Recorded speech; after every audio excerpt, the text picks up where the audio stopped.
राधे राधे मेरे प्यारे भाइयों बहनों माताओं व बंधुओं। आज पितृपक्ष की चौदस के दिन मैं आपके लिए लाई हूँ श्रीमद् भागवत गीता का अध्याय। बंधुओं, पितृपक्ष में श्रीमद् भागवत गीता को जरूर सुने। यदि आप पितृपक्ष में श्रीमद् भागवत गीता को सुनते हैं तो आप पितृ ऋण से मुक्त होंगे, और यदि पितृ ऋण से मुक्त होंगे तो आपके सभी काम बनते चले जाएंगे। आपके कामों में किसी प्रकार की कोई भी रुकावट नहीं आएगी। बंधुओं, यदि आपने हमारे चैनल को अब तक सब्सक्राइब नहीं किया तो जरूर करें और बेल आइकन दबाना ना भूलें। बोलो कृष्ण भगवान की जय, पितृदेव की जय।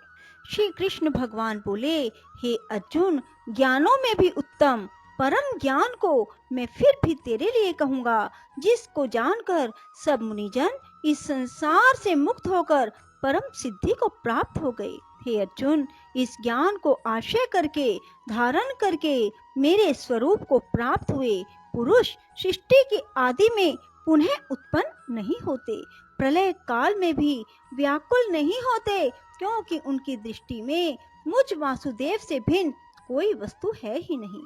हे अर्जुन, मेरी महत ब्रह्म रूप प्रकृति अर्थात त्रिगुणमयी माया संपूर्ण भूतों की योनि है, अर्थात गर्भाधान का स्थान है। मैं उस योनि में चेतन रूप बीज को स्थापन करता हूँ। उस जड़ चेतन के संयोग से सब भूतों की उत्पत्ति होती है। हे अर्जुन, नाना प्रकार की सब योनियों में जितनी मूर्तियां अर्थात शरीर उत्पन्न होते हैं, उन सब की त्रिगुणमयी माया तो गर्भ को धारण करने वाली माता है। मैं बीज को स्थापन करने वाला पिता हूँ। हे अर्जुन, सत्वगुण, रजोगुण, तमोगुण ऐसे यह प्रकृति से उत्पन्न हुए तीनों गुण इस अविनाशी जीवात्मा को शरीर में बांधते हैं।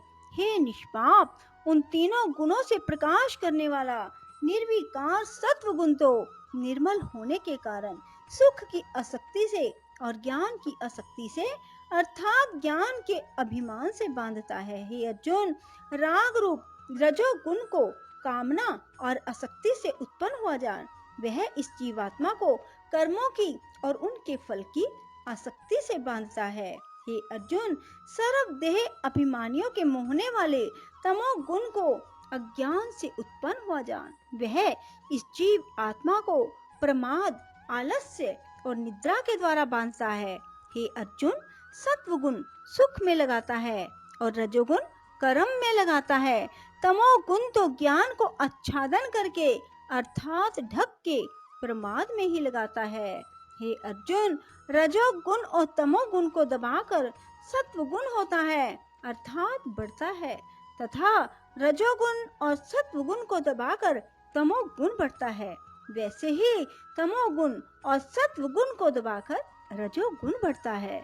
इसलिए जिस काल में इस देह और अंतःकरण और इंद्रियों में चेतनता और बोध शक्ति उत्पन्न होती है, उस काल में ऐसा जानना चाहिए कि सत्वगुण बढ़ा है। हे अर्जुन, रजोगुण के बढ़ने पर लोभ और प्रवृत्ति अर्थात संसारिक चेष्टा, सब प्रकार के कर्मों का स्वार्थ बुद्धि से आरंभ एवं अशांति अर्थात मन की चंचलता, विषय भोगों की लालसा, यह सब उत्पन्न होते हैं। हे अर्जुन, तमोगुण के बढ़ने पर अंतःकरण और इंद्रियों में अप्रकाश, कर्तव्य कर्मों में अप्रवृत्ति और प्रमाद, व्यर्थ चेष्टा और निद्रा आदि अंतःकरण की मोहिनी वृत्तियां यह सब उत्पन्न होते हैं।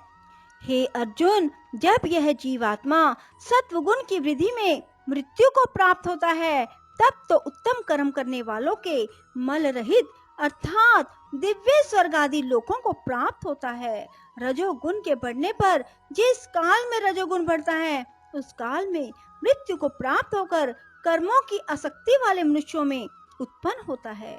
तमोगुण के बढ़ने पर मरा हुआ पुरुष कीट, पशु आदि मूढ़ योनियों में उत्पन्न होता है, क्योंकि सात्विक कर्म का तो सात्विक अर्थात सुख, ज्ञान और वैराग्य आदि निर्मल फल कहा है। और राजस कर्म का फल दुख और तामस कर्म का फल अज्ञान कहा है।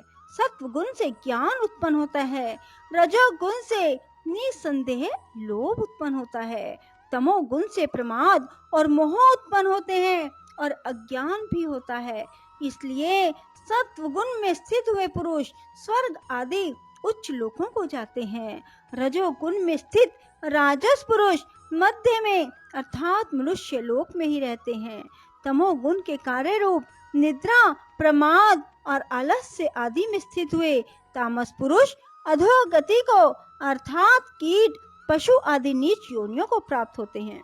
हे अर्जुन, जिस काल में दृष्टा अर्थात समष्टि चेतन में एक ही भाव से स्थित हुआ साक्षी पुरुष तीनों गुणों के सिवा अन्य किसी को करता नहीं देखता, अर्थात गुण ही गुणों में बरतते हैं, ऐसा देखता है।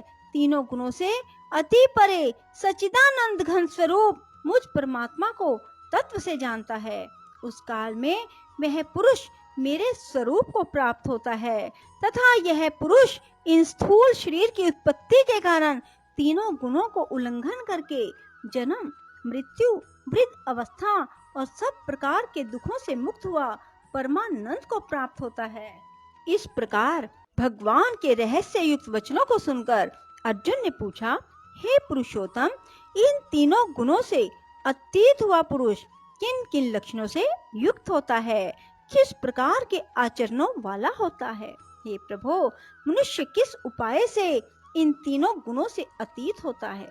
इस प्रकार अर्जुन के पूछने पर श्री कृष्ण भगवान बोले, हे अर्जुन, जो पुरुष सत्व गुण के कार्य रूप प्रकाश को, रजोगुण के कार्य रूप प्रवृत्ति को, तमोगुण के कार्य रूप मोह को भी ना तो प्रवृत्त होने पर बुरा समझता है, ना निवृत्त होने पर उनकी आकांक्षा करता है, तथा जो साक्षी के सदृश स्थित हुआ गुणों के द्वारा विचलित नहीं किया जा सकता और गुण ही गुणों में बरतते हैं, ऐसा समझता हुआ जो सच्चिदानंद घन परमात्मा में एक ही भाव से स्थित रहता है, उस स्थिति से चलायमान नहीं होता। जो निरंतर आत्म भाव में स्थित हुआ सुख दुख को समान समझने वाला है, मिट्टी, पत्थर और स्वर्ण में समान भाव वाला धैर्यवान है, जो प्रिय और अप्रिय को बराबर समझता है, अपनी निंदा स्तुति में भी समान भाव वाला है, जो मान और अपमान में सम है,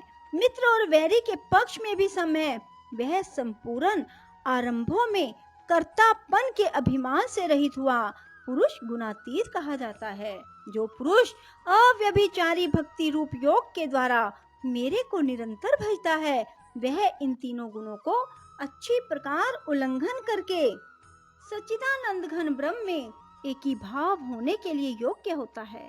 हे अर्जुन, उस अविनाशी पर ब्रह्म का और अमृत का, नित्य धर्म का, अखंड एक रस आनंद का मैं ही आशय हूँ, अर्थात उपयुक्त ब्रह्म, अमृत, अव्यय और शाश्वत धर्म, एकांतिक सुख, यह सब मेरे ही नाम है, इसलिए इनका मैं परम आशय हूँ।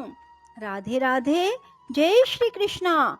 बंधुओं, यदि आपको हमारी वीडियो पसंद आए तो इसे लाइक करें और शेयर भी जरूर करें। धन्यवाद।